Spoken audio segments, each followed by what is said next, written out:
வணக்கம். உனக்கா வாடகைக்கு வீடு? ரிக்ஷா வண்டி ஓட்டிக்கிட்டு இருக்க? தொழில் எதுவா இருந்தா என்ன சார், வாடகை கரெக்டா கொடுப்பேன்.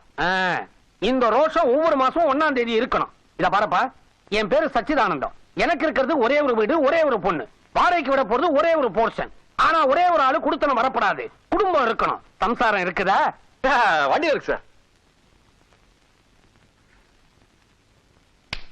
பாயா வீட்டுக்கார கூப்பிடுறா. இரியா 2 வாடி வலிச்சுட்டு வர்றேன். ஆனா அப்புறம் வலிக்கலாம். வீட்டுக்காரர் என்ன சொல்றான்? வீட்டுக்காரருக்கு ஒரு பாப்பா இருக்குதா. பாப்பாவா? ஐயா லங்கிடுச்சு இல்லையா? என்ன யாரும் ஏமாத்த முடியாது. நானும் யாருக்கிட்டையும் ஏமாறவும் மாட்டேன். என்ன ஓ நெத்தியில பட்ட, இது முகத்துல படுதா? கிளம்பு திருமணா. இது பூமா, நான் ராஜா. நீ உண்மையை சொன்னதுனால உன்னை எனக்கு ரொம்ப பிடிச்சிருக்கு. ஆமா, இவங்க முகத்துல எப்போதுமே படுதா தொங்குமா?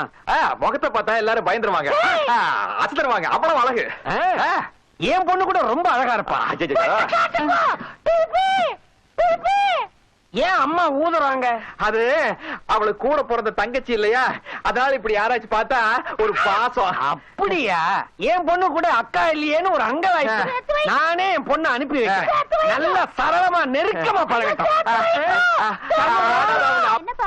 வா, இவங்க தான் நம்ம வீட்டுக்கு வந்திருக்கிறவங்க. இந்த அக்காவுக்கு உன்னை பார்க்கணும்னு ரொம்ப ஆசை. என்னங்க இது?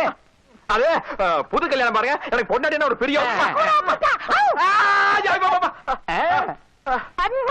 பாத்தியா அக்காவுக்கு மேல எவ்வளவு பாசம். பல்லியே சொல்லிடுச்சு. நீங்க சந்திச்ச நேரம் ரொம்ப நல்ல நேரம். நீங்க 2 பேரும் பிரியவே கூட. இந்த பக்கம் நல்லா இருங்க. அப்ப நான் வாத்துவா போங்க. அவா மாமா, நாம குடிக்கணும்ல. குளிச்சு 3 நாள் ஆச்சுல. என்ன பெட்டி.